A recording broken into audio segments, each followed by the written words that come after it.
Hello students, welcome to Prep IAS. मेरा नाम है Mayuri Bhagwani and today we will be discussing the current affairs of 5th August. तो शुरू करते हैं, पहले टॉपिक्स देख लेते हैं।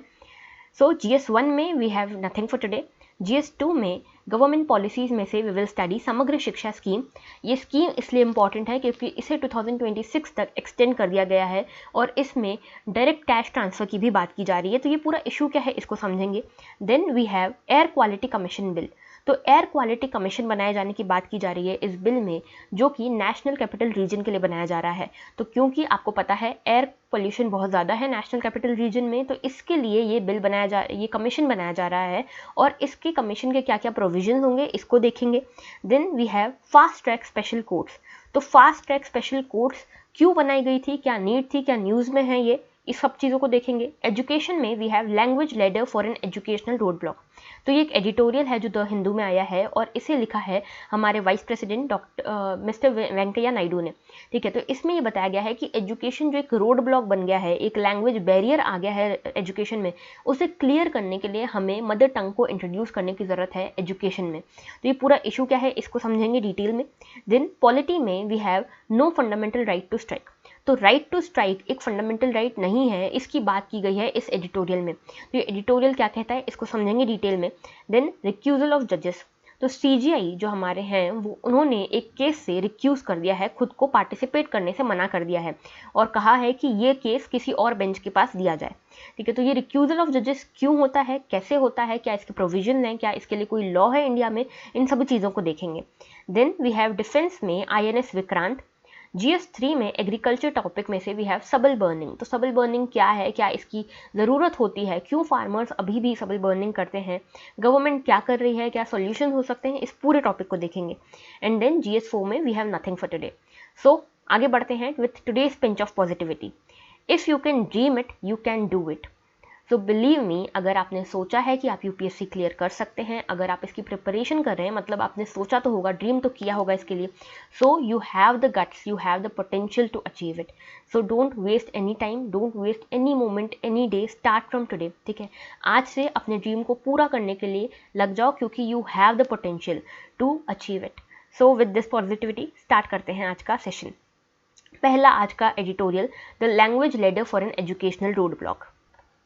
तो देखिए, इस एडिटोरियल में ये कहा गया है कि एजुकेशन एक रोड ब्लॉक बन गया है because of the language barrier. बहुत सारे लोग हैं जो एजुकेशन में पार्टिसिपेट नहीं कर पाते, एजुकेशन इंक्लूसिव नहीं हो पा रहा क्योंकि यहाँ पे सिर्फ इंग्लिश को महत्व दिया जाता है। ठीक है, ज़्यादा से ज़्यादा थोड़ा बहुत हो गया तो हिंदी। ठीक है, वरना जो मदर टंग है, रीजनल लैंग्वेजेस हैं, उनको बिल्कुल इग्नोर किया जा रहा है। तो ये जो एडिटोरियल जो हमारे वाइस प्रेसिडेंट ने लिखा है उसमें ये कहा गया है कि मदर टंग को इंक्लूड करना बहुत ज़्यादा ज़रूरी है एजुकेशन के लिए। इसमें ये बताते हैं कि 14 इंजीनियरिंग कॉलेजेस हैं 8 स्टेट्स के, जिन्होंने 11 रीजनल लैंग्वेजेस में BTech की डिग्री प्रोवाइड करना स्टार्ट किया है। तो कुछ स्पेसिफाइड कोर्सेज हैं, कुछ स्पेसिफाइड ब्रांचेज हैं जिसके लिए ये स्कीम स्टार्ट की गई है कि 11 रीजनल लैंग्वेजेस में आप इन इंजीनियरिंग कोर्सेज को अवेल कर सकते हैं। ये चीज़ स्टार्ट की गई है इन 14 कॉलेजेस ने। ठीक है, तो यहाँ पे हायर एजुकेशन में प्रोफेशनल डिग्रीज में रीजनल लैंग्वेजेस को इंक्लूड करने की बात हो रही है। तो ये लाइन में है नेशनल न्यू एजुकेशन पॉलिसी। ठीक है, तो न्यू एजुकेशन पॉलिसी जो अभी आई थी 2020 में, उसमें एक स्पेशल प्रोविज़न है मदर टंग के लिए कि मदर टंग को इंक्लूड किया जाए एजुकेशन में। ठीक है, तो इस पर अलग से एम्फेसिस दिया गया है। प्राइमरी एजुकेशन से लेकर हायर एजुकेशन तक मदर टंग की इंपॉर्टेंस को बताया गया है इस एजुकेशन पॉलिसी में। तो ये विद्या प्रवेश प्रोग्राम का पार्ट है और इसमें एक सर्वे हुआ था जिसमें AICTE ने ये सर्वे किया था, फरवरी में किया था, जिसमें ये बताया गया कि लगभग 83,000 स्टूडेंट्स ऐसे हैं जो कि लगभग 44% बनाते हैं टोटल स्टूडेंट्स का हायर एजुकेशनल डिग्रीज में। ये कहते हैं कि जो इंजीनियरिंग कोर्सेज हैं वो ज़्यादा आसान होते, ज़्यादा एक्सेसिबल होते अगर वो मदर टंग में होते तो इनका कहना है कि मदर टंग में अगर ये कोर्सेज आते हैं तो ज़्यादा बेटर होगा। ठीक है, उसके बाद लर्निंग आउटकम्स, ये देखा गया है कि जहाँ जहाँ पे भी जो मदर टंग में एजुकेशन दी जा रही है वहाँ पे ये देखा गया है कि लर्निंग आउटकम्स काफ़ी ज़्यादा सुधरते हैं। देन कॉग्निटिव फैकल्टीज़ जो हैं वो ज़्यादा डेवलप होती हैं, कॉन्सेप्ट्स जो हैं वो इजीली समझ आते हैं स्टूडेंट्स को क्योंकि वो मदर टंग में होते हैं, परफॉर्मेंस इंक्रीज होती है। इनफैक्ट यूनेस्को ने ये कहा है, यूनेस्को की ये स्टडी है कि जब आप मदर टंग में एजुकेशन देते हैं तो स्टूडेंट्स की सेल्फ एस्टीम बढ़ती है, सेल्फ कॉन्फिडेंस बढ़ता है। क्योंकि देखो, आपने भी देखा होगा कि हमारे देश की ही बात कर लें तो इंग्लिश का बहुत ज़्यादा बोलबाला है। ठीक है, जिसको इंग्लिश नहीं आती उसे किसी लायक नहीं समझा जाता। जब भी आप जॉब लेने जाएंगे सबसे पहली चीज़ होगी कि आपको इंग्लिश आती है या नहीं आती है, ठीक है। तो यहाँ पे इंग्लिश को इतना ज़्यादा महत्व देना ज़रूरी नहीं है, क्योंकि मेन पॉइंट है कि आपको कंसेप्ट समझ आना चाहिए, ठीक है। अब क्या होता है कि जब भी कोई स्टूडेंट, जैसे कोई रूरल बैकग्राउंड से, कोई ट्राइबल बैकग्राउंड से, कोई पुअर बैकग्राउंड से है, उसके पेरेंट्स इंग्लिश एजुकेशन उनको नहीं मिली है, तो उस केस में वो समझता है कि वो किसी लायक नहीं है। वो स्टूडेंट ऐसा समझता है कि वो किसी लायक नहीं है, उसका सेल्फ कॉन्फिडेंस नीचे गिर जाता है, फिर चाहे वो कितना भी टैलेंटेड हो वो उतना अच्छा परफॉर्म नहीं कर पाता। इसीलिए अगर आप मदर टंग ले आते हैं, मदर टंग में एजुकेशन को ले आते हैं, उसका सेल्फ कॉन्फिडेंस डेवलप होगा, सेल्फ एस्टीम डेवलप होगी और वो बेटर परफॉर्म कर पाएगा, बेटर तरीके से चीज़ों को समझ पाएगा, ठीक है। इनफैक्ट ये कहते हैं कि नोबेल लॉरेट जो सीवी रमन रहे हैं, इन्होंने भी ये कहा था कि अगर आपको साइंस पढ़ाना है बच्चों को तो आप उसे मदर टंग में पढ़ाइए। ऐसा इसीलिए क्योंकि तभी साइंस जो है वो ज़्यादा पार्टिसिपेटिव बनेगा, वरना सिर्फ एक एकेडमिक्स का सब्जेक्ट बन के रह जाएगा साइंस। तो अगर आपको साइंस को पार्टिसिपेटिव बनाना है तो आप उसको मदर टंग रीजनल लैंग्वेजेस में लाइए, ठीक है। यहाँ पे बात करते हैं पैराडॉक्सिकल एजुकेशन सिस्टम की। ऑथर ने इस एडिटोरियल में कहा है कि हमारा इंडिया का एजुकेशन सिस्टम थोड़ा पैराडॉक्सिकल है। पैराडॉक्सिकल यानी खुद को ही कॉन्ट्राडिक्ट करता है। हम यहाँ कोशिश करते हैं, हमारा ये एम रहता है कि इंटरनेशनल रिप्यूट की डिग्रीज को हम इंडिया में लाएं, अपने सिटीजन्स को ऐसे एजुकेशन दें जो इंटरनेशनल स्टैंडर्ड्स का हो, लेकिन हम ये एजुकेशन को अपने हर एक सिटीजन तक पहुँचाने से कतरा जाते हैं, रह जाते हैं, प्रिवेंट हो जाते हैं। ऐसा इसीलिए क्योंकि यहाँ पे लैंग्वेज का बैरियर आ जाता है। हम इतने अच्छे एजुकेशन को अपने सिटीजन्स को एक्सेसिबल ही नहीं करवा पा रहे क्योंकि एजुकेशन में लैंग्वेज का बैरियर आ गया है। तो क्योंकि यहाँ पे मदर टंग में अवेलेबल नहीं है, सिर्फ इंग्लिश में एजुकेशन अवेलेबल है, तो ये एजुकेशन एक्सेसिबल ही नहीं है लोगों के लिए। तो इसीलिए हमारा एजुकेशन सिस्टम बन जाता है पैराडॉक्सिकल। फिर बात की गई है यहाँ पे ग्लोबल प्रैक्टिसेस की। जैसे कि G20 में बात करें तो G20 में डोमिनेंटली मदर टंग को यहाँ पे प्रायोरिटी दी जाती है एजुकेशन में। साउथ कोरिया में, जो खुद एक एशियन कंट्री है, यहाँ पे 70% यूनिवर्सिटीज़ जो हैं वो मदर टंग में कोर्सेज प्रोवाइड करती हैं, एजुकेशन देती हैं। उसके बाद अच्छा एक चीज़ और, साउथ कोरिया में इनफैक्ट 2018 में इंग्लिश एजुकेशन बैन कर दिया गया था टिल 3rd ग्रेड, ठीक है। तो 3rd स्टैंडर्ड तक आप इंग्लिश में एजुकेशन नहीं दे सकते, आपको मदर टंग में ही एजुकेशन देनी पड़ेगी, कोरियन में एजुकेशन देनी पड़ेगी, ठीक है। तो यहाँ पे एजुकेशन को ईजी बनाने के लिए, सिंप्लीफाई करने के लिए काम किया गया था।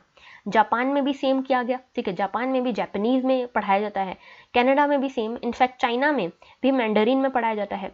जर्मनी में 80% जो हायर एजुकेशन के कोर्सेज हैं वो जर्मन में पढ़ाए जाते हैं। तो ग्लोबल प्रैक्टिसेस जब इसको फॉलो कर रही हैं तो इंडिया क्यों नहीं फॉलो कर सकता, ठीक है। ग्लोबली हर कंट्री, हर डेवलप्ड कंट्री भी इसको फॉलो कर रही है, तो इंडिया को तो फॉलो करना चाहिए। फिर इसमें ये एक सॉल्यूशन देते हैं कि प्राइमरी एजुकेशन से हमें स्टार्ट करना चाहिए कि एटलीस्ट 5th स्टैंडर्ड तक, 5th क्लास तक आप मदर टंग में एजुकेशन दीजिए, रीजनल लैंग्वेजेस में एजुकेशन दीजिए। उसके बाद आप चाहें तो धीरे धीरे इंग्लिश की तरफ बढ़ सकते हैं। ये चीज़ हमारी नेशनल एजुकेशन पॉलिसी में भी, न्यू एजुकेशन पॉलिसी में भी कही गई है, ठीक है। इसके बाद ये कहते हैं कि एक सॉल्यूशन ये भी हो सकता है कि देखो आज क्या है, मदर टंग में अगर आप स्टार्ट कर भी देते हैं कोर्सेज तो इसके लिए टेक्स्ट ही अवेलेबल नहीं, कंटेंट ही अवेलेबल नहीं है। तो इसके लिए आप डिजिटल टेक्नोलॉजी का यूज़ कर सकते हैं और डिजिटल टेक्नोलॉजी से इन कंटेंट को अवेल करा सकते हैं। देन एक स्ट्रॉन्ग फाउंडेशन की ज़रूरत है और स्ट्रॉन्ग फाउंडेशन के लिए ज़रूरत है मदर टंग में एजुकेशन देने की। तो यहाँ पे ये कहते हैं कि ये नहीं कहते कि मदर टंग वर्सेस इंग्लिश होना चाहिए, ये कह रहे हैं कि mother tongue plus English approach हमें अपनाना चाहिए कि मदर टंग में आप पहले एजुकेशन दीजिए, फिर आप इंग्लिश सिखाइए, ठीक है। तो इंग्लिश बाद में आनी चाहिए, पहले एजुकेशन आना चाहिए। और इसमें यह भी कहा गया है कि अगर हम अपने स्टूडेंट्स को अपनी मदर टंग से दूर करते हैं तो एक तो हम उसको उसके एजुकेशन से दूर कर रहे हैं, उसको चीज़ें समझ ही नहीं आएंगी। दूसरा, हम एक उसको पूरी बॉडी ऑफ नॉलेज से दूर कर रहे हैं, एक पूरी उसकी लैंग्वेज से दूर कर रहे हैं, उसके कल्चर से दूर कर रहे हैं और सोशल और लिंग्विस्टिक हेरिटेज से भी दूर कर रहे हैं। तो इसीलिए बहुत ज़्यादा ज़रूरत है कि मदर टंग में भी हम एजुकेशन को लेकर आएँ। तो ये पूरा आर्टिकल था, बहुत अच्छा आर्टिकल था, ठीक है। ये एक सेपरेट क्वेश्चन भी बन सकता है मेंस में, इसीलिए ये इंपॉर्टेंट है। आगे बढ़ते हैं नेक्स्ट आर्टिकल की तरफ। No fundamental right to strike. तो देखो, राइट टू स्ट्राइक एक फंडामेंटल राइट नहीं है, ये एडिटोरियल ये कहता है, ठीक है। तो ये कहाँ से आ रहा है, एडिटोरियल क्या है, इसका कॉन्टेक्स्ट समझाती हूँ मैं। असेंशियल डिफेंस सर्विसेज बिल, ये एक बिल आई है। तो ये असेंशियल डिफेंस सर्विसेज बिल 2021 ये लाई गई थी लोकसभा राज्यसभा में, ये पास हो गई है। तो इसमें क्या है, इस डिफेंस सर्विस बिल में ये कहा गया है कि जो भी ऑर्डिनेंस फैक्ट्रीज या डिफेंस के पर्सनल्स हैं, गवर्नमेंट ऑर्डिनेंस फैक्ट्रीज जो हैं, गवर्नमेंट डिफेंस का जो एरिया है उसके जो पर्सनल हैं उनके पास राइट टू स्ट्राइक नहीं है, वो स्ट्राइक करने के लिए एलिजिबल नहीं है, उनको अलाउड ही नहीं है स्ट्राइक करना, ठीक है। तो ऑर्डिनेंस फैक्ट्री क्या होती है पहले ये समझते हैं। तो देखो, ऑर्डिनेंस फैक्ट्री का मतलब होता है एक इंटीग्रेटेड बेस होती है ये इंडिजिनस प्रोडक्शन का। तो डिफेंस के जो भी हार्डवेयर बनते हैं, इक्विपमेंट बनते हैं, उसका एक इंडिजिनस प्रोडक्शन का जो इंटीग्रेटेड बेस होता है उसे ऑर्डिनेंस फैक्ट्री कहते हैं। और ये बहुत ज़रूरी है हमारे सेल्फ रिलायंस के लिए, ठीक है। आपको पता होगा हम कोशिश कर रहे हैं डिफेंस सेक्टर में सेल्फ रिलायंट होने की, तो इसके लिए ये बहुत ज़रूरी है। तो गवर्नमेंट का ये कहना है कि हम ये बिल इसीलिए ला रहे हैं क्योंकि हमको सेल्फ रिलायंट होना है डिफेंस में, हमें अपनी कंट्री की सिक्योरिटी को इंश्योर करना है, और इसमें हम ये अफोर्ड नहीं कर सकते कि हमारे डिफेंस पर्सनल स्ट्राइक पर चले जाएं। तो यहाँ पे हम मेंटेनेंस देना चाहते हैं एसेंशियल डिफेंस सर्विसेज को, सो दैट हम सिक्योरिटी ऑफ नेशन को सिक्योर कर पाएँ, इंश्योर कर पाएँ, और life and property of public at large को सिक्योर कर पाएँ, ठीक है। तो यहाँ पे ये भी कहना है गवर्नमेंट का कि स्ट्राइक करने की जो राइट है वो एक फंडामेंटल राइट नहीं है, ठीक है। इनफैक्ट सुप्रीम कोर्ट ने भी ये कहा है कि फंडामेंटल राइट नहीं है राइट टू स्ट्राइक करना, ठीक है। इसमें इस आर्टिकल में हम देखेंगे, मैं आपको अभी कॉन्टेक्स्ट बता रही हूँ। फिर स्टेचुटरी राइट है ये, ठीक है। ये गवर्नमेंट कहती है कि हमने ये स्टेचुटरी राइट दिया था, that was under industrial dispute act 1947। तो इस एक्ट के अंतर्गत ये राइट टू स्ट्राइक जो है ये एक स्टेचुटरी राइट बनता है, और ये जो राइट है इसको पार्लियामेंट मोल्ड कर सकती है, रेगुलेट कर सकती है अंडर दिस लॉ, ओके। तो ये तो पूरा मैंने कॉन्टेक्स्ट बताया। अब देखो, असेंशियल डिफेंस सर्विस बिल, जो कि मैंने बताया कि यहाँ पे जो राइट टू स्ट्राइक जो है वो छीन लिया गया है डिफेंस पर्सनल से, और इसमें ये कहा गया है कि जो स्ट्राइक या लॉकआउट करने की जो एबिलिटी है वो प्रोहिबिट करते हैं, ये जो बिल है ये प्रोहिबिट करता है डिफेंस पर्सनल्स को स्ट्राइक या लॉकआउट करने से, ऑलराइट। अब इसमें यह भी कहा गया है कि ये पहली बार नहीं हो रहा। एमपी के जो सिविल सर्विसेज रूल्स हैं वो भी ये कहते हैं कि जो सिविल सर्वेंट्स हैं वो स्ट्राइक नहीं कर सकते, ऑलराइट। इसके अलावा आर्टिकल 33 की बात की गई है। आर्टिकल 33 में ये कहा गया है कि जो लोग आर्मी से रिलेटेड हैं, जो मिलिट्री से रिलेटेड हैं, उनके फंडामेंटल राइट्स को कर्ब किया जा सकता है, रेगुलेट किया जा सकता है। तो इसमें इस आर्टिकल में ये कहा गया है कि पार्लियामेंट जो है वो आर्म्ड फोर्सेस के फंडामेंटल राइट्स को रेगुलेट कर सकती है बाय लॉ, ठीक है। तो बाय लॉ उनके जो फंडामेंटल राइट्स हैं वो भी यहाँ पे रेगुलेट किए जा सकते हैं, मोल्ड किए जा सकते हैं। इनफैक्ट इसी आर्टिकल के अंतर्गत 19 क्लॉज 4 जो है, ये आर्टिकल जो है जो राइट टू एसोसिएशन देता है, right fundamental right to association, उसको भी यहाँ पे कर्व करता है आर्म्ड फोर्सेस के लिए। तो आर्म्ड फोर्सेस के पर्सनल कोई एसोसिएशन नहीं बना सकते, ओके। सुप्रीम कोर्ट ने भी ये कहा था in Delhi police versus union of India case, इसमें ये कहा गया था कि जो पुलिस हैं या फिर जो नॉन गजेटेड पुलिस ऑफिसर्स हैं उनके पास भी ये राइट नहीं है कि वो राइट टू एसोसिएशन को इंश्योर कर सके, मतलब कि वो भी एसोसिएशन नहीं बना सकते, उनका ये फंडामेंटल राइट कर्ब किया जाता है क्योंकि वो आर्म्ड फोर्सेस के पर्सनल हैं और आर्टिकल 33 के अंतर्गत ये किया जा सकता है। उसके बाद मैं आपको बता रही थी ना कि सुप्रीम कोर्ट ने ये कहा है कि स्ट्राइक करना फंडामेंटल राइट नहीं है। ये कहा है उन्होंने टी के Rangarajan versus government of Tamil Nadu case में। इसमें यह कहा गया था कि जो भी एम्प्लॉयज़ हैं उनके पास राइट टू स्ट्राइक नहीं होता है, और तमिलनाडु में भी ये सब सेम चीज़ है। जैसे एमपी में सिविल सर्वेंट्स को ये कहा गया, वैसे ही तमिलनाडु ने भी ये कहा कि हमारे जो गवर्नमेंट एम्प्लॉयज़ हैं उनके पास स्ट्राइक करने की जो एबिलिटी है वो नहीं है, वो प्रोहिबिटेड है स्ट्राइक करने से। उसके बाद इस एडिटोरियल में ये भी कहा जाता है, एक पास्ट का इंसिडेंट बताया जाता है कि पास्ट में 1947 में एक बार पुलिस ऑफिशियल्स ने स्ट्राइक कर दी थी, ठीक है। For some reason police officials ने स्ट्राइक कर दी थी, तो वो गांधी जी के पास गए सपोर्ट के लिए। गांधी जी ने तब उन्हें कहा कि you are not doing the right thing, ठीक है, आपकी जो स्ट्राइक है वो गलत है। और उन्होंने ये कहा कि पुलिस सर्विसेज जो हैं ये कोई डेली वेज अर्नर्स नहीं है, ये एक इसेंशियल सर्विस है पब्लिक के लिए, तो आप पुलिस जो है वो यहाँ पे स्ट्राइक नहीं कर सकती, ये भी कहा था गांधी जी ने। तो उसी से यहाँ पे उसी लाइंस पे ये चीज़ कही जा रही है एसेंशियल डिफेंस सर्विस बिल में। तो यहाँ पे ऑथर ये कहते हैं कि बिल्कुल सही चीज़ है, ठीक है। और इस एसेंशियल डिफेंस सर्विस बिल के उसके फेवर में ये यहाँ पे पूरा एडिटोरियल है। तो ये पूरा हमने आर्टिकल डिस्कस किया। आगे बढ़ते हैं नेक्स्ट इशू की तरफ। तो देखो, RTA entitlements to be paid through cash transfers. तो न्यूज़ पहले समझा देती हूँ। राइट टू एजुकेशन हमारे यहाँ एक स्कीम से इंश्योर किया जा रहा है, वो है समग्र शिक्षा स्कीम, ठीक है, समग्र शिक्षा स्कीम। इसको एक्सटेंड करने की बात की जा रही है 2026 तक, ओके और पहले इसमें जो भी एंटाइटलमेंट्स मिलते थे अब उसे डायरेक्ट कैश ट्रांसफ़र के फॉर्म में कन्वर्ट करने की बात की जा रही है, क्योंकि कोविड चल रहा है, स्कूल्स बंद हैं काफ़ी सारे, तो यहाँ पे डायरेक्ट कैश ट्रांसफ़र के फॉर्म में अलाउंस देने की बात की जा रही है राइट टू एजुकेशन के लिए। तो पहले समझते हैं समग्र शिक्षा स्कीम क्या है। तो समग्र शिक्षा स्कीम, ओके, समग्र शिक्षा स्कीम ये जैसा कि नाम से समझ आ रहा है एजुकेशन से रिलेटेड है। राइट टू एजुकेशन को इम्प्लीमेंट कराने के लिए, इंश्योर करने के लिए स्कीम है। एक इंटीग्रेटेड स्कीम है जो स्कूल एजुकेशन के ऊपर बेस्ड है। तो देखो ये प्री स्कूल से लेके क्लास 12 तक, ये बहुत ज़्यादा इंपॉर्टेंट है। प्री स्कूल से लेके क्लास 12 तक आपने मोस्टली स्कूल जो स्कीम्स देखी होंगी वो क्लास 1 से क्लास 12 तक होगी, लेकिन ये स्कूल से भी पहले प्री स्कूल से लेके क्लास 12 तक की है। इंटीग्रेटेड स्कूल एजुकेशन की स्कीम है और इसमें ये कोशिश की जाती है कि एजुकेशन को इंक्लूसिव और इक्विटेबल क्वालिटी का बनाया जा सके हर लेवल पे। ओके इसमें कुछ स्कीम्स को सबस्यूम किया गया है, जैसे कि सर्व शिक्षा अभियान को सबस्यूम किया गया है, राष्ट्रीय माध्यमिक शिक्षा अभियान को, टीचर एजुकेशन को। तो ये तीनों स्कीम्स को इसमें सबस्यूम किया गया है, बहुत ज़्यादा इंपॉर्टेंट है प्रीलिम्स के लिए। ओके फिर इसमें 2 टीज पे यहाँ पे फोकस किया जाता है। तो ये 2 टीज हैं, टीचर एंड टेक्नोलॉजी। तो टीचर और टेक्नोलॉजी पे मोस्टली यहाँ पे फोकस किया जाता है और ये ध्यान रखना है कि राइट टू एजुकेशन जिसको ये इंप्लीमेंट करता है ये आर्टिकल नंबर 21A में दिया गया है। ठीक है, तो आर्टिकल नंबर 21A में दिया गया है राइट टू एजुकेशन के बारे में। ओके और इसको रिलेटेड जो राइट टू एजुकेशन एक्ट आया था वो कब आया था? 2009 में। ठीक है, तो ये भी याद रखना है आपको। अब इसमें देखते हैं न्यूज़ क्या है।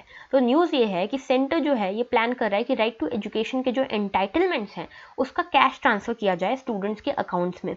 और इसमें जो ये फ्लैगशिप स्कूल एजुकेशन स्कीम है, समग्र शिक्षा स्कीम, इसको 2026 तक एक्सटेंड किया जाए। ऑलराइट, इसमें और भी नए एजुकेशन इनिशिएटिव्स लिए गए हैं, जैसे कि अर्ली चाइल्डहुड एजुकेशन के बारे में, फाउंडेशनल लिटरेसी के बारे में, न्यूमरेसी एंड लैंग्वेज एजुकेशन के बारे में। तो ये सारी चीज़ें यहाँ पे कही गई हैं। इसके बाद यहाँ पे 11.6 लाख के बारे में, इसके बारे में बताया गया है स्कीम के बारे में कि ये एक सेंट्रली स्पॉन्सर्ड स्कीम है। सबसे पहली चीज़ तो ये। दूसरी चीज़ ये कि 11.6 लाख स्कूल्स यहाँ पे इसके अंतर्गत आते हैं, जिसमें लगभग 15 करोड़ बच्चे आते हैं, स्टूडेंट्स आते हैं और 57 लाख टीचर्स कवर होते हैं। 60-40% में इसकी फंडिंग होती है। ठीक है, सेंट्रली स्पॉन्सर्ड है तो मतलब क्या है सेंट्रली स्पॉन्सर्ड का, कि सेंटर जो है वो कुछ परसेंटेज ऑफ फंडिंग देगी, स्टेट कुछ परसेंटेज ऑफ फंडिंग देगी और इम्प्लीमेंट इसको स्टेट करवाएगी। ठीक है, अब जैसे यूनियन टेरिटरीज है जहाँ पे खुद का लेजिस्लेचर नहीं है, वहाँ पे सेंटर 100% यहाँ पे कंट्रीब्यूट करेगी फंडिंग में। ठीक है, तो ये चीज़ समझ में आनी चाहिए। ये पूरा इशू था। अच्छा, एक चीज़ आपके लिए मेरा एक असाइनमेंट समझ लो, होमवर्क समझ लो। न्यू एजुकेशन पॉलिसी के बारे में हम आज बहुत पढ़ रहे हैं ना। जैसे हमने पहला आर्टिकल जो देखा वो भी इसके बारे में था और न्यू एजुकेशन पॉलिसी से रिलेटेड ही ये वाला आर्टिकल भी है। ठीक है, तो क्योंकि ये वाले जो सारी चीज़ें मैंने बताई ना, नए जो अर्ली एजुकेशन है, उसके बाद जो न्यूमरेसी है, उसके बाद लैंग्वेज एजुकेशन, फाउंडेशनल लिटरेसी, ये सब न्यू एजुकेशन पॉलिसी का पार्ट है। तो आपका असाइनमेंट ये है कि आप इसके बारे में पढ़ के आना कल। मैं कल आपसे इससे रिलेटेड कुछ क्वेश्चंस यहाँ पे लूँगी and you will have to comment that about the answers of that question in the comment box. ठीक है, टुमारो। तो इसके बारे में पढ़ के आना, न्यू एजुकेशन पॉलिसी के बारे में। ओके चलो नेक्स्ट आर्टिकल की तरफ बढ़ते हैं। Air quality commission bill for national capital region cleared. तो देखो एक एयर क्वालिटी कमीशन बिल आई है। ठीक है, तो एयर क्वालिटी कमीशन इसको बनाने के लिए एक बिल आई है, लोकसभा में पास हुई नेशनल कैपिटल रीजन के लिए। तो ये बिल जो है ये कमीशन सेटअप करना चाहती है। ठीक है, जो एयर पोल्यूशन को कर्ब करने के लिए काम करे नेशनल कैपिटल रीजन में। तो नेशनल कैपिटल रीजन में कौन सा आता है? दिल्ली का रीजन आ गया, फिर एडजॉइनिंग एरियाज जो हैं जैसे राजस्थान आ गया, कुछ पोर्शन यूपी का, कुछ पोर्शन हरियाणा का, इन सब रीजन्स के ऊपर ये काम करेगा। एयर पोल्यूशन को कर्ब करना मेनली इसका काम रहेगा। इसके बाद ये एक परमानेंट बॉडी रहेगी। ठीक है, जो मोस्टली जो एंड डिसीजन होंगे ना, जो अल्टीमेट डिसीजन होंगे एयर पोल्यूशन को कंट्रोल करने के लिए, वो ये बॉडी लेगी। इसमें एक फुल टाइम चेयरपर्सन होगा। ठीक है, फिर दोनों मेंबर्स होंगे इसके पास फुल टाइम। एक तो होंगे रिप्रेजेंटेटिव्स, ठीक है, जो स्टेट के रिप्रेजेंटेटिव्स हैं अलग अलग मिनिस्ट्रीज के, और दूसरे होंगे एक्सपर्ट मेंबर्स। ठीक है, जो पोल्यूशन वगैरह एनवायरनमेंट से रिलेटेड है। तो ये सारा इसका कंपोजिशन रहेगा। इसके बाद इसमें यह भी कहा गया है कि इस कमीशन का जो से होगा वो फाइनल से होगा इन मैटर्स ऑफ पॉलिसी। ठीक है, पॉलिसी मैटर्स में और डायरेक्शंस देने में एयर पॉल्यूशन को कर्ब करने के लिए इस कमीशन का जो से होगा वो फाइनल से होगा। इसके बाद यहाँ पे ये जो कमीशन है ये बात कर रही है कि यहाँ पे हम सबल बर्निंग को भी कम करने की कोशिश करेंगे। ठीक है, इसका जो एक अलग से आर्टिकल है आगे आएगा, उसके बारे में हम सब अलग से देखेंगे, सबल बर्निंग के बारे में। ठीक है, इसमें ये भी बताया गया है कि ये जो कमीशन है ये पहले भी लाया गया था 2020 में, पर ये एक ऑर्डिनेंस से लाया गया था। तो ऑर्डिनेंस से लाया गया था ये कमीशन, और हमको पता है कि ऑर्डिनेंस एक टेम्प्रेरी मेजर होता है, तो परमानेंट मेजर के फॉर्म में ये एयर क्वालिटी कमीशन बिल लाया गया है, so that air quality commission ये परमानेंट बॉडी बनाई जा सके। तो ये याद रखना कि ऑर्डिनेंस के फॉर्म में ये आ चुका है। अच्छा, एक चीज़ आज जो आपको कमेंट सेक्शन में बतानी है कि वो ये कि ऑर्डिनेंस का जो प्रोविजन है वो हमारे कॉन्स्टिट्यूशन के कौन कौन से आर्टिकल्स में दिया गया है ऑर्डिनेंस के बारे में। ठीक है, तो this is your today's homework. ठीक है, नेशनल न्यू एजुकेशन पॉलिसी के बारे में पढ़ के आना और इसके बारे में कमेंट करना। ओके, इसके बाद ये भी चीज़ बताई गई है यहाँ पे कि इस बॉडी के पास, इस कमीशन के पास कई सारी पावर्स दी जाएंगी। जैसे ये कमीशन जो है ये पीनलाइज भी कर सकती है लोगों को, 1 करोड़ तक का जुर्माना ये मांग सकती है। उसके बाद 5 साल तक के लिए ये इम्प्रिजनमेंट भी दे सकती है लोगों को पीनलाइज करने के लिए। इसके बाद ये भी कहा गया है कि सीपीसीबी यूजुअली जो सारे पॉल्यूशन से रिलेटेड काम होते हैं सेंट्रल पॉल्यूशन कंट्रोल बोर्ड करता है, लेकिन एयर पॉल्यूशन जो है, एयर पॉल्यूशन को रिगार्डिंग जो भी डिस्प्यूट्स रहेंगे वो इस कमीशन के अंतर्गत आएंगे, ये कहा गया है इस बिल में। तो ये पूरा आर्टिकल था, हमने देखा। आगे बढ़ते हैं नेक्स्ट आर्टिकल की तरफ। तो देखो, ये 2 छोटे आर्टिकल्स थे इसलिए मैंने एक ही स्लाइड में ले लिए। तो देखो, पहला आर्टिकल जो है ये nod for continuation of fast track special courts. तो फास्ट ट्रैक स्पेशल कोर्ट्स को बनाया गया था 2019 में, मतलब 2019 में जो ministry of law and justice है इसके अंतर्गत ये फास्ट ट्रैक स्पेशल कोर्ट्स आए थे। ठीक है, वैसे तो फास्ट ट्रैक कोर्ट जो है वो 2000 में ही स्टार्ट हो गए थे, लेकिन फास्ट ट्रैक स्पेशल कोर्ट्स जो ministry of law and justice ने बनाई, ये 2019 में ये स्कीम स्टार्ट की गई थी। ठीक है, इसमें ये कहा गया है कि 2 साल के लिए इसे एक्सटेंड किया जा रहा है। तो देखो, शुरू से बताती हूँ क्या है। तो फास्ट ट्रैक स्पेशल कोर्ट्स क्या होते हैं? ऐसे कोर्ट्स, ऐसे स्पेशल कोर्ट्स जो जल्दी जल्दी डिसीजंस देने के लिए काम करते हैं। ठीक है, इसमें जो जस्टिस होता है वो जल्दी देने की कोशिश की जाती है। और इसमें जो कैबिनेट है इसने 1023 फास्ट ट्रैक कोर्ट्स जो हैं इनके बारे में प्रोविजन बनाया था 2019 में। तो ये कहा गया कि ये 1023 जो फास्ट ट्रैक कोर्ट्स हैं इसे 2 साल के लिए एक्सटेंड किया जाएगा इनके काम को, और इसमें सेंटर जो है ये निर्भया फंड से फंडिंग देगी। ऑलराइट, अब इसमें देखो, इसमें ये एक सेंट्रली स्पॉन्सर्ड स्कीम थी ये फास्ट ट्रैक स्पेशल कोर्ट्स बनाने की, और इसमें ये कहा गया था कि 2 चीज़ों के लिए मेनली काम करेगी। एक तो जेंडर बेस्ड वायलेंस, ठीक है, जेंडर बेस्ड वायलेंस जैसे रेप्स के केस हो गए, डोमेस्टिक वायलेंस के केस हो गए, तो ये एक तो जेंडर बेस्ड वायलेंस। दूसरा पॉक्सो एक्ट, तो जो चिल्ड्रन के अगेंस्ट सेक्सुअल ऑफेंसेस होते हैं उसको कर्ब करने के लिए काम करेगी। तो ये पहली चीज़ हो गई। दूसरी चीज़ ये कि यहाँ पे ये जो पॉक्सो एक्ट के अंतर्गत लगभग 400 फास्ट ट्रैक कोर्ट्स बनाई गई हैं। दैट इज़ नॉट इम्पॉर्टेंट, ये इंपॉर्टेंट है कि ये फास्ट ट्रैक कोर्ट्स जो हैं 1023 कोर्ट्स बनाने की बात की गई थी। ठीक है, लेकिन अभी लास्ट ईयर ये देखा गया कि इसमें से सिर्फ 597 कोर्ट्स बनाई गई हैं, जिसके ऊपर एक कंसर्न भी दिखाया था ministry of law and justice ने। ठीक है, तो ये हो गया इशू, ये जो न्यूज़ कटिंग है ये बता दी मैंने। अब देखो, फास्ट ट्रैक कोर्ट्स क्या करती हैं, फास्ट ट्रैक कोर्ट्स का काम क्या है। तो देखो, मैंने जैसे बताया कि जल्दी जल्दी जो पेंडिंग कोर्सेज हैं उनको डिसबर्स करना, उनको जल्दी जल्दी सॉल्व करना, मेनली ये काम है इनका। तो ये जो है पेंडेंसी जो लोअर कोर्ट्स होती हैं, सेशन कोर्ट्स होती हैं, उसमें जो बहुत ज़्यादा पेंडेंसी होती है उसको कर्ब करने का काम करती है फास्ट ट्रैक कोर्ट्स। उसके बाद यहाँ पे एक्सपर्टीज़ ऐड हो जाता है, क्योंकि सिर्फ जुडिशियल मेंबर्स नहीं होते इस फास्ट ट्रैक कोर्ट में, प्रोफेशनल्स भी होते हैं, एक्सपर्टीज़ भी होते हैं इसमें। ठीक है, दूसरी चीज़ ये कि जेंडर बेस्ड वायलेंस को कर्ब करना एक स्पेशल हमारा मिशन बन गया है जुडिशरी का। तो जेंडर बेस्ड वायलेंस के अगेंस्ट जो जुडिशरी का कमिटमेंट है उसको पूरा करने का काम करती है फास्ट ट्रैक कोर्ट्स। इसके अलावा यहाँ पे एक काम ये भी करती है कि जुडिशरी की एफिशिएंसी को बढ़ाती है। ओके, उसके बाद जो बर्डन है जुडिशरी के ऊपर उसको कम करती है, जल्दी से जल्दी जस्टिस डिलीवर करती है, क्योंकि हमको पता है justice delayed is justice denied. ठीक है, तो इसके अगेंस्ट ये काम करती है। ठीक है, मतलब जस्टिस जल्दी देने का काम करती है फास्ट ट्रैक कोर्ट्स, इसीलिए बहुत इंपॉर्टेंट है। तो ये तो हमने ये वाला इशू देख लिया। नेक्स्ट इशू देख लेते हैं, made in indigenous aircraft carrier begins trial. तो ये इंडिजिनस एयरक्राफ्ट कैरियर बनाया गया है। ठीक है, इंडिजिनस एयरक्राफ्ट कैरियर जिसका अभी नाम दिया गया है IAC-1। ठीक है, इसको बात की जा रही है कि नेवी में शामिल किया जाएगा with the name of INS Vikrant. ठीक है, INS विक्रांत के नाम से इसे ऐड किया जाएगा अब हमारी नेवी में। आज की डेट में हमारी नेवी के पास सिर्फ एक एयरक्राफ्ट कैरियर है जिसका नाम है INS विक्रमादित्य। तो ये एयरक्राफ्ट कैरियर हमारे लिए बहुत ज़्यादा इंपॉर्टेंट हो जाता है, और ये बनाया किसने? कोचिन शिपयार्ड लिमिटेड ने। तो देखो बस इतना याद रखना, डिफेंस में इस हिसाब से क्वेश्चन आ सकते हैं कि ये एक एयरक्राफ्ट का नाम दे दिया INS विक्रांत, पूछ लिया कि इंडिजीनियस है कि रशिया ने दिया है, इटली ने दिया है, ऐसा कुछ तो नहीं है, इसराइल ने तो नहीं दिया है, तो आपको पता होना चाहिए इंडिजीनियस है। इसके अलावा एक INS विक्रमादित्य भी है हमारे पास, कोचिन शिपयार्ड लिमिटेड ने इसको बनाया है, ठीक है। और ये याद रखना कि ये जो है इसमें इटली और रशिया ने हमारी मदद ज़रूर की है, ठीक है। जैसे इटली ने हमें डिज़ाइनिंग में मदद की है और रशिया ने हमें एविएशन कॉम्प्लेक्स बनाने में इसकी मदद की है, ठीक है। और ये जो INS विक्रांत को बनाने की जो चीज़ चल रही है ये 2002 से चल रही है, ओके। इसमें इसकी जो स्पीड है वो लगभग 18 से लेके 28 नॉट्स तक है, ओके, ये चीज़ याद रखना। और लगभग 7500 नॉटिकल माइल्स तक ये चल सकता है। और ज़्यादा इंपॉर्टेंट इसीलिए भी है ये क्योंकि इंडियन ओशन रीजन में से यूज़ किया जाएगा, जो कि आज की डेट में बहुत ज़्यादा स्ट्रेटेजिक रीजन है, ओके। तो ये आपको याद रखना है बस, ठीक है, इतना बहुत है आपको याद रखने के लिए। देन नेक्स्ट हमारा आज का आर्टिकल है सबल बर्निंग के बारे में। तो देखो सबल बर्निंग को लेकर नीड वायबल अल्टरनेटिव्स टू सबल बर्निंग। तो अब ये क्यों न्यूज़ में था? देखो हमने अभी एक बिल के बारे में पढ़ा था, ठीक है। जो बिल जो थी वो एयर क्वालिटी कमीशन बनाने के लिए ये बिल थी, air quality management for national capital region and adjoining areas. तो इसके लिए ये बिल लाई गई थी।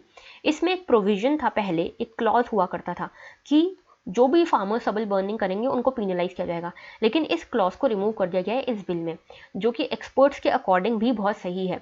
क्यों? क्योंकि देखो इसमें एक्सपर्ट्स का ये कहना है कि फार्मर्स की गलती नहीं है अगर वो सबल बर्निंग करते हैं तो। अब चलो पहले मैं बता देती हूँ सबल बर्निंग होता क्या है। तो देखो सबल बर्निंग का मतलब क्या होता है कि मान लो ये एक सीज़न है, सीज़न 1, और ये है सीज़न 2। फार्मिंग के पर्सपेक्टिव से बोल रही हूँ मैं, ठीक है, एग्रीकल्चर के पर्सपेक्टिव से। तो पहले सीज़न 1 में हमने पैडी उगाई, ठीक है, पैडी सो करी, अब पैडी हार्वेस्ट करने की बारी आ गई, ठीक है, पैडी हार्वेस्ट करने की बारी आ गई। अब यहाँ पे सीज़न 2 स्टार्ट होने वाला है जहाँ पे हमको वीट सो करनी है, ठीक है। तो अब इन दोनों के बीच में जो डिफरेंस है टाइम का वो बहुत कम है, बहुत कम टाइम मिलता है फार्मर्स को पैडी हार्वेस्ट करने से लेके वीट को सो करने के बीच में। अब क्या होता है, जब पैडी उन्होंने हार्वेस्ट कर ली उसके बाद नीचे जो फार्म है उनका, उस पर कुछ वेस्ट बच गया, इसको कहते हैं सबल। अब ये क्या करते हैं कि फार्मर्स क्या करते हैं, अपने टाइम को बचाने के लिए इस सबल को, इस वेस्ट को काटने की जगह इसको जला देते हैं, ठीक है। तो इसको जलाने के कारण क्या होता है, उनका टाइम बच जाता है और वो जल्दी से जल्दी वीट को सो पाते हैं। इसको कहते हैं सबल बर्निंग। अब इसके बहुत ज़्यादा नुकसान भी हैं। जैसे नुकसान क्या क्या है पहले ये देख लेते हैं। तो देखो इसमें पॉल्यूशन बहुत होता है, carbon dioxide, nitrogen dioxide, sulphur dioxide, carbon monoxide, methane, इस तरह की गैसेस जो हैं, green house gases, global warming वाली गैसेस, ये सब रिलीज होती हैं जो पॉल्यूशन कॉज करती हैं। दिल्ली में यही तो देखा गया, सबल बर्निंग बहुत होती है, इसलिए तो वहाँ पे एयर पॉल्यूशन बहुत ज़्यादा है। उसके बाद यहाँ पे क्या है कि देखो इस सबल बर्निंग के कारण स्मॉग भी बन जाता है वहाँ पे। तो आप जब भी अगर आपने दिल्ली विजिट किया होगा तो देखा होगा बहुत ज़्यादा स्मॉग ऑल टाइम रहता है वहाँ पे, स्पेशली समर्स और विंटर्स में तो और ज़्यादा बढ़ जाता है। तो ये पॉल्यूशन के कारण होता है, इस सबल बर्निंग के कारण। उसके बाद सॉइल की फर्टिलिटी भी कम हो जाती है, क्योंकि आप हर बार अगर सबल को जला देंगे तो न्यूट्रिएंट्स भी तो जल जाएंगे, माइक्रो न्यूट्रिएंट्स भी तो जल जाएंगे। उसके बाद हीट पेनिट्रेशन हो जाता है अंदर तक, तो सॉइल में अंदर तक हीट जाती है तो मॉइस्चर खत्म हो जाता है, माइक्रो ऑर्गेनिज्म खत्म होने लगते हैं, जिसके कारण उसकी फर्टिलिटी पे भी इम्पैक्ट पड़ता है। तो गवर्नमेंट चाहती है कि एयर पोल्यूशन को खत्म करने के लिए और इन सब जो इल इफेक्ट्स हैं उसको खत्म करने के लिए सबल बर्निंग को रोका जाए। लेकिन एक्सपर्ट्स का कहना है कि फार्मर्स अपनी मर्जी से नहीं करते, उनके पास कोई ऑप्शन ही नहीं है। तो फार्मर्स क्यों ऑप्ट करते हैं सबल बर्निंग के लिए? तो देखो सबसे पहला तो उनके पास और कोई अल्टरनेटिव नहीं है। कैसे वो हटाएं इस सबल को, ठीक है, इतने कम टाइम में? उसके बाद उनके पास अल्टरनेटिव नहीं है, उनके पास इक्विपमेंट्स नहीं है। दूसरी चीज़, इल इक्विप्ड है वो, ठीक है, मतलब उनके पास ऐसी टेक्नोलॉजी नहीं है, ऐसी जो जल्दी जल्दी सबल को काट सके, ऐसी टेक्नोलॉजी नहीं है। जैसे कि हमको पता है बहुत सारे जो फार्मर्स हैं हमारे यहाँ वो मार्जिनल फार्मर्स हैं, बहुत छोटे लैंड हैं उनके पास। तो ऐसे फार्मर्स के पास इतना वो अफोर्ड ही नहीं कर सकते कि इतने बड़े बड़े इक्विपमेंट्स ले लें, इतने महंगे इक्विपमेंट्स ले लें इस सबल को क्लियर करने के लिए, तो वो जला देते हैं, उनके पास और कोई ऑप्शन ही नहीं है। फिर वो अपनी कॉस्ट को कम करना चाहते हैं, वो साइंटिफिक वेज में अभी इन्वेस्ट नहीं करना चाहते, इसीलिए कॉस्ट को कट करने के लिए वो यहाँ पे सबल बर्निंग करते हैं। तो एक इसका कारण ये भी देखा जा सकता है कि क्योंकि फार्मर्स की इनकम ऑलरेडी कम है तो वो अपनी कॉस्ट कटिंग के लिए इसको काम में लेते हैं, ठीक है, सबल बर्निंग को। देन इससे क्या होता है, फील्ड जो है बहुत जल्दी क्लियर हो जाती है और ये चीपेस्ट अल्टरनेटिव है। इसके अलावा ये वीड्स को भी क्लियर कर देता है और ये हर्बिसाइड्स के जो रेजिस्टेंट वीड्स हैं उनको भी क्लियर कर देता है, तो उनका काम आसान हो जाता है। तो फार्मर्स के लिए तो ये फायदे वाली चीज़ है ना, तो वो उनकी क्या गलती वो यूज़ कर रहे हैं, तो ऐसा एक्सपर्ट्स का कहना है। तो देखो, as a civil servant aspirant you must know दोनों साइड्स, ठीक है, दोनों साइड आपको पता होनी चाहिए कि गवर्नमेंट क्या कह रही है और फार्मर्स क्यों नहीं मान रहे हैं। तो ये आपको ये दोनों चीज़ें पता होनी चाहिए। अब क्या कहना है एक्सपर्ट्स का, तो एक्सपर्ट्स ये कहते हैं इसमें कि देखो 3 तरीके होते हैं सबल बर्निंग को ख़त्म करने के। एक होता है इन सीटू, एक होता है एक्स सीटू, और एक होता है फार्मिंग पैटर्न को ही चेंज करना, क्रॉपिंग पैटर्न को ही चेंज करना। तो देखो, सबसे ज़्यादा अच्छा तो इसमें होता है कि क्रॉपिंग पैटर्न को आप चेंज करो, सबल बर्निंग करो ही ना, ठीक है। इन सीटू वाला जो मेथड है उसमें क्या होता है कि आप इक्विपमेंट्स, गवर्नमेंट इक्विपमेंट्स प्रोवाइड करें फार्मर्स को, सो दैट वो अपने सबल को जल्दी से जल्दी क्लियर कर पाए। ये तो हो गया एक इन सीटू वाला। एक्स सीटू में आप किसी थर्ड पार्टी को लाइए कि वो हमारे फार्म्स को क्लियर करके जाए, ठीक है। तो ये 3 मेथड्स होती हैं। तो इसमें ये एक्सपर्ट्स का कहना है कि आप इन सीटू वाली मेथड को प्रमोट कीजिए, वहाँ पे इक्विपमेंट्स हर फार्मर को दीजिए कि वो जल्दी से जल्दी टेक्नोलॉजी की मदद से सबल को क्लियर कर पाए, सो दैट उसको बर्न करने की ज़रूरत ही ना पड़े, ठीक है। तो क्योंकि अब जो सबल बर्निंग है वो इसलिए करता है क्योंकि और अगर दूसरे मेथड की तरफ जाएगा, इन सीटू की तरफ जाएगा फार्मर, तो वो बहुत एक्सपेंसिव हो जाएगा और वो उसके लिए अफोर्डेबल नहीं होगा। तो आप कोशिश कीजिए कि आप पीनलाइज करने की जगह उनको इस तरह से हेल्प कीजिए कि वो इन सीटू तरीके से ही यहाँ पे सबल को क्लियर कर सकें बिना बर्न किए। इसमें अल्टरनेटिव सॉल्यूशंस ये भी हैं कि देखो, आप paddy straw based power plants बनाइए, ठीक है। गवर्नमेंट जो है वो paddy straw based power plants अगर बनाती है तो जो सबल बचती है उसे इस पावर प्लांट में यूज़ किया जा सकेगा, पावर भी जनरेट होगी, एम्प्लॉयमेंट भी जनरेट होगी और साथ में सबल बर्निंग भी नहीं होगी, ठीक है। उसके बाद incorporation of crop residues in the soil, तो आप सबल को हटाने की जगह सॉइल में मिला दीजिए। उससे क्या होगा, सॉइल मॉइस्चर जो है वो इंप्रूव होगा, सॉइल की फर्टिलिटी भी इंप्रूव होगी, न्यूट्रिएंट्स बढ़ेंगे सॉइल में। ये फार्मर्स कर सकते हैं, ठीक है। तो हमको ये प्रमोट करना पड़ेगा, फार्मर्स को बताना पड़ेगा। उसके बाद यहाँ पे जो रिमूव्ड रेसिड्यूज हैं उनको ऑर्गेनिक मैन्योर के फॉर्म में यूज़ कर सकते हैं। अच्छा, एक बहुत अच्छा जो केस स्टडी आप यूज़ कर सकते हैं अपने आंसर्स में, वो थी छत्तीसगढ़ की केस स्टडी, ठीक है। छत्तीसगढ़ में क्या होता है, एक गौथान सिस्टम चलता है वहाँ पे, गौथान, ठीक है। इसमें क्या होता है कि एक 5 एकड़ की ज़मीन ले ली, सपोज कि एक ये विलेज है, ठीक है। इस विलेज में ये 5 एकड़ की ज़मीन जो कॉमनली विलेजर्स ओन करते हैं, ये ज़मीन ले ली। इसमें क्या होता है कि सारे जो विलेज के फार्मर्स हैं वो सब मिलके यहाँ पे अपना अपना जो भी सबल है वो डोनेट करते हैं। जो भी उनका जो ये कचरा बच जाता है ना बीच में, वो वेस्ट जो भी बच जाता है वो यहाँ पे सब डोनेट करते हैं और यहाँ पे फर्टिलाइज़र बनाया जाता है उसके थ्रू, ठीक है। तो जितना भी सबल आया पूरे गाँव से उसको काव डंग में मिला के यहाँ पे फर्टिलाइज़र क्रिएट किया जाता है और फिर वापस से सभी फार्मर्स में बांट दिया जाता है, सो दैट सभी फार्मर्स अच्छी खेती भी कर सके। तो this can be a very important model की स्टडी हो सकती है, ठीक है, जो हम यूज़ कर सकते हैं पूरे देश भर में। तो that was the whole article here, ठीक है। इसके बाद एक लास्ट आर्टिकल आज का बचा है, CGI recuses himself from the Andhra Telangana case, okay. तो देखो, CGI जो है हमारे NV रमन्ना जी, इन्होंने अपने आप को रिक्यूज़ कर दिया है एक केस की सुनवाई में पार्टिसिपेट करने के लिए। तो ये जो केस है ये आंध्रा और तेलंगाना के बीच में है, ठीक है। वाटर डिस्प्यूट से रिलेटेड ये केस है, ठीक है। इसमें इन्होंने बोला कि मैं इस केस को नहीं सुन सकता क्योंकि मैं दोनों से बिलोंग करता हूँ, दोनों स्टेट से बिलोंग कर सकता हूँ, तो इसीलिए मैं ये केस को नहीं सुन सकता। अब देखो क्या होता है ये रिक्यूजल, इसको जुडिशियल डिस्क्वालिफिकेशन भी कहते हैं और रिक्यूजल भी कहते हैं। This is the act of abstaining from participation in an official action such as legal proceeding due to conflict of interest of presiding court official और एडमिनिस्ट्रेटिव ऑफिशियल। मतलब क्या है इसका, किसी भी लीगल प्रोसीडिंग में, किसी भी केस में, किसी भी जजमेंट में अगर कॉन्फ्लिक्ट ऑफ इंटरेस्ट हो रहा है, ठीक है, कॉन्फ्लिक्ट ऑफ इंटरेस्ट हो रहा है, तो इस केस में जजेस जो हैं वो खुद को रिक्यूज़ कर देते हैं, अपने आप को पीछे हटा लेते हैं उस एक्शन में पार्टिसिपेट करने से। अब कॉन्फ्लिक्ट क्या ऑफ इंटरेस्ट क्या है, देखो इस चीज़ को ना आप एथिक्स से भी रिलेट कर सकते हो। कॉन्फ्लिक्ट ऑफ इंटरेस्ट का मतलब है, सपोज कि कोई जज है A, ठीक है, अब वो उसका एक होम टाउन है H और एक दूसरा स्टेट है जिसका नाम है T, सपोज, ठीक है। अब अगर इन दोनों के बीच में डिस्प्यूट है और अगर A इस डिस्प्यूट को सुन रहा है, इस लीगल प्रोसीडिंग में पार्टिसिपेट कर रहा है, तो बहुत ज़्यादा चांसेस हैं कि वो H के प्रति थोड़ा बायस्ड होगा, ठीक है, क्योंकि वो उसका होम टाउन रह चुका है, तो इमोशनल कनेक्ट ज़्यादा होगा, तो इसीलिए हो सकता है कि वो बायस्ड हो। और नहीं भी हुआ, सपोज नहीं भी हुआ बायस्ड, तो लोगों को ये लगेगा कि A तो जो है वो बायस्ड है क्योंकि वो तो H से बिलोंग करता है, तो इसीलिए वो H के फेवर में ही केस देगा, भले ही H सच में सही हो, हो, फिर भी एक के ऊपर, एक के कैरेक्टर के ऊपर, एक के कंडक्ट के ऊपर यहाँ पे क्वेश्चंस क्रिएट हो जाएंगे। तो इसीलिए ए जो जज हैं वो क्या कोशिश करेंगे कि मैं इससे रिक्यूज हो जाता हूँ, क्योंकि इसमें एक पार्टी या दोनों पार्टी से मैं बिलोंग करता हूँ, मेरा कोई पर्सनल नाता है इससे। इसीलिए वो अपने कॉन्फ्लिक्ट ऑफ इंटरेस्ट इसको कहेंगे, मतलब कि आपका इंटरेस्ट, पर्सनल इंटरेस्ट यहाँ पे आ गया, ठीक है। मतलब एक और मैं आपको एग्जांपल देती हूँ। सपोज कि कोई मिनिस्टर है, ठीक है, वो किसी स्कूल के लिए, किसी स्कूल के एनुअल फंक्शन में या किसी भी कंपटीशन में चीफ गेस्ट बन के गए, ठीक है, जहाँ पे वो जज भी हैं। अब ये खुद मिनिस्टर जो हैं, इनकी खुद की बेटी भी इस स्कूल में ही पढ़ती है। तो अब जब वो इस स्कूल में जाएंगे तो हो सकता है, ज़्यादा चांसेस हैं कि वो अपनी बेटी को जिता दें स्कूल में, ठीक है। तो यहाँ पे कॉन्फ्लिक्ट ऑफ इंटरेस्ट हो गया, मतलब आपकी प्रोफेशनल ड्यूटी और पर्सनल ड्यूटी के बीच में कॉन्ट्रडिक्शन हो गया, ठीक है। बीच में आ रही है आपकी पर्सनल इंटरेस्ट आपकी प्रोफेशनल ड्यूटी के, that is known as conflict of interest. और कॉन्फ्लिक्ट ऑफ इंटरेस्ट ये नहीं है कि आपने ऐसा किया ही हो, अगर ऐसी कोई संभावना भी है, अगर ऐसा कोई पोटेंशियल पॉसिबिलिटी भी है, तो भी उसको कॉन्फ्लिक्ट ऑफ इंटरेस्ट में ही काउंट किया जाता है, ठीक है। तो ये हो गया कॉन्फ्लिक्ट ऑफ इंटरेस्ट। तो ये जो पूरी प्रैक्टिस है ना, ये किस पे बेस्ड है? ड्यू प्रोसेस ऑफ लॉ पे बेस्ड है कि नोबडी कैन बी अ जज इन हर ओन केस। तो कोई भी पर्सन अपने खुद के केस में, अपनी खुद की पार्टी, बिलोंगिंग पार्टी के केस में जज नहीं हो सकता है। इस प्रैक्टिस पे बेस्ड है ये रिक्यूजल ऑफ जजेस वाली चीज़, ठीक है। अब इसमें ग्राउंड्स क्या क्या है रिक्यूजल के?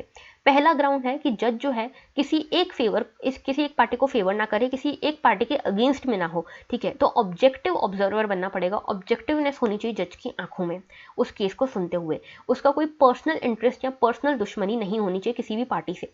दूसरी चीज़, उसका इंटरेस्ट जो है, किसी भी रिलेशनशिप नहीं होनी चाहिए उसकी किसी भी पार्टी से। उसके बाद तीसरी चीज़ कि उसका बैकग्राउंड या एक्सपीरियंस, जैसे कि जैसे यहाँ पे देख रहे हैं सीजीआई का बैकग्राउंड जो है दोनों स्टेट से बिलोंग करता है, इसलिए उन्होंने रिक्यूज़ कर दिया, जो कि बहुत सही चीज़ है, ठीक है। तो अगर ऐसा कोई बैकग्राउंड होता है तो आपको रिक्यूज़ करना चाहिए, ये ग्राउंड है रिक्यूज़ल का। उसके बाद पर्सनल नॉलेज अगर आपको है, किसी भी पार्टी को आप पर्सनली जानते हो, किसी भी पार्टी के बारे में आप पर्सनली कुछ चीज़ें जानते हो, कुछ फैक्ट्स जानते हो, तो आपको रिक्यूज़ कर देना चाहिए। उसके बाद एक्स पार्टी कम्युनिकेशन, तो कम्युनिकेशन अगर आपका ऑलरेडी हुआ है तो उस केस में, या फिर रूलिंग कमेंट या कंडक्ट के केस में आपको यहाँ पे रिक्यूज़ कर देना चाहिए। ये रिक्यूज़ल के आइडियल ग्राउंड है, ठीक है। लेकिन ये याद रखना है कि यहाँ पे कोई भी डेफिनेट रूल्स, कोई भी डेफिनेट लॉ नहीं बना हुआ है रिक्यूज़ल ऑफ जजेस के लिए हमारे देश में।